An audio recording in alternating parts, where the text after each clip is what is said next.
here goes. Blue Umbrella Books at the Westfield Farmers Market. There's a lot going on, and we have a special guest today. Heidi Colonna Parker, author of Dear Gretchen, but she's also going to be talking about her new book that's only in advanced copies now, but it's going to be soon to be released. So here we are, Blue Umbrella Books. Going to set up and have a little chat. Right, Heidi. You are a trooper as we get here. I'm going to lower us a little bit. Oh, that looks pretty good. Yeah, I thought the heat wave ended, but it doesn't feel that way. Okay. Let's hope I'm not blocking you. I think we're going to be okay. I think we're in the right little frame here. Hey, welcome for our first inaugural version of Blue Umbrella Books on the road, I guess. Thank you. Mobile Blue Umbrella Books. Thank you so much for being a part of it. It's fun to be here today. And we lucked out with the weather. It hasn't been as terrible. That's right. But it feels pretty hot right now. So here we are. We're all set up, and very excellent news is, first of all, I mean, Heidi's been at the shop before for her first book, Dear Gretchen, which is a non-fiction book, which is available. Did you bring copies today? I do have copies. Oh, okay. If So anybody would like to buy, I hope so. Yeah. some signing. Oh, great. So hopefully later on we'll be signing some of those. But the really exciting part, well, first of all, Heidi, I mean, you do work for this magazine.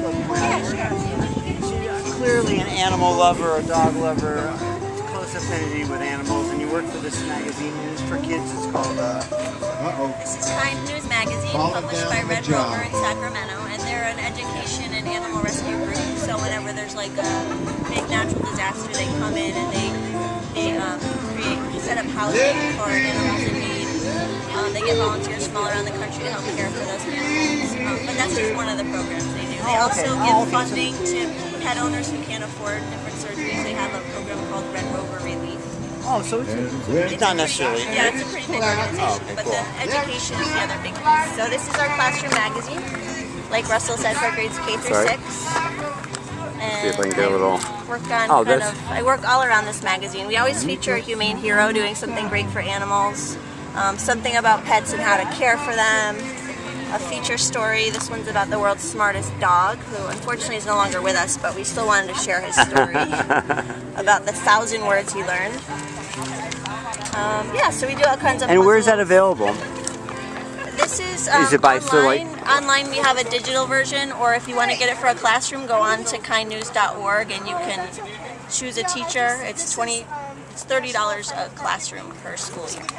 I gotcha. Excellent. So, but I did want to talk about your new book here. I'm trying to get you in frame here. We're new to this here. Oh my gosh. Here we are. But I see it right there in the background, and it's actually really good. And this is it looks like a young adult book. It's actually middle grade. Middle grade. And it's called Canis? Canis Magicus. Canis Magic. Oh, I didn't see it. It was covered by the not for release thing. So you can see Canis Magicus. Awesome. That is so cool. And it is, it almost looks like the start of a series. Is that true? Well, I do have a second one in mind. Oh, okay, good. But yeah, I haven't quite gotten there yet. And was that hard to, was that something you've been thinking about for a while? Was there that particular, well, why is that? What was the spark of that? This story I actually started writing way before Dear Gretchen. Really? This came to me in about 2008 on a flight home from California. I was working for the Humane Society of the United States as a director, so I was traveling a lot, and I was coming home, and you know when the flight attendant says sit back, relax, and enjoy the flight? Yeah. Well, for me, that's when all the creative thoughts would come to me, and because I actually stopped for a second. I was a mother of a young child at the time, and that's when all the creative thoughts came. So the thoughts that came were of Gretchen and her boyfriend Hugo adventuring around Westfield and the river and the hills, and I thought that would be a great picture book, these dogs having their adventures together. But then I started to think about my life with them, because I was very much I was part of their group. There's some pictures here of us hanging out in the backyard in Westfield. You could tell I'm one of them. I'm taking their picture here. And they would just dig and they would run to the river and they would come back with mud all over themselves. But I was kind of a hurting kid at this point because we had recently moved to Westfield. So I felt like I was kind of grieving my old home, and my dog, my puppy, had been given away before we moved. And so some of that sadness was coming in too, and part of some of the working to adjust to a new town and new people. I was part of a new family, new step family. We had kind of merged families like the Brady Bunch. So I wanted to tell the story not only of the dogs but of me. So this is fiction, but it's based on Gretchen. So there's kind of a fictionalized character of Gretchen, and Hugo in this book I decided, because it's fiction, you can do whatever you want, I decided to make him an eastern coyote. Okay, right. That's where the story can get, take a lot more turns when you have a wild animal. And where is this set? Is this set in Massachusetts? In a fictional town in Massachusetts, okay, in the foothills of the Berkshire Mountains. Okay. Yes, called Westchester.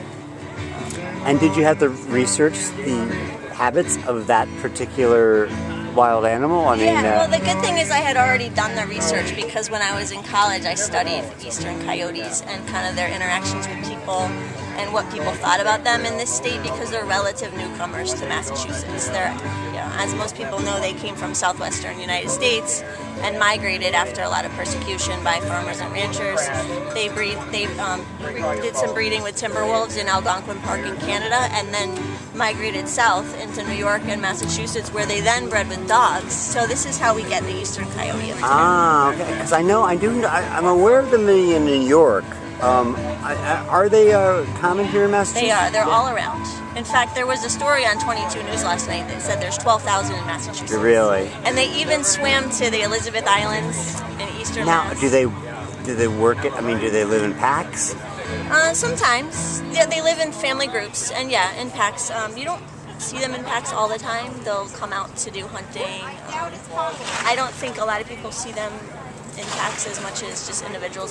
So they're not creating a problem. They want to be like, I mean, most people don't see them at all. Right. If you're going about your business and your home and your job and your car, you don't see a lot of coyotes. But I've heard people on golf courses around here say they see them. If you spend. How big do they get? I mean, as far as compared to like regular, they only get to be about 40 pounds usually.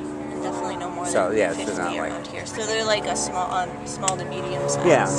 Awesome. Yeah. In fact, I did a comparison here. If this is your domestic dog, and this is your western coyote, this is your wolf. There you go. And think about it. So the eastern coyote is a combination of all of these. So they're going to be smaller than wolves. Right. Definitely bigger than the western coyotes, but and of course, domestic dogs are all kinds of sizes. Right. Oh, fascinating. Oh, good. I'm glad you put that in there, because not everybody knows that. So that's great. That's a great detail to include. And now it's the advanced reader copy. So when are you expecting it to come out? December 1st. December 1st. So when the snow flies, obviously you can tell it's a winter story. And I decided to do December 1st because it's the winter theme, and also the first chapter starts. The first scene starts on December 1st. Oh, good, perfect. And you're going to be at the Barnes & Noble, is that true? I have talked to Barnes & Noble, yes, about being there for a launch event on December 2nd, and it's a long ways away, but hopefully that still happens. That'll be, we don't want to knock wood and all that stuff. Hopefully that'll be the case and stuff. Yeah. That's great. So that'll be really fun. So here we are today at, as you say, hopefully you can hear us amongst, actually there's wonderful music happening here. I'm going to take a little tour of the place just so everybody sees what fun we're having today.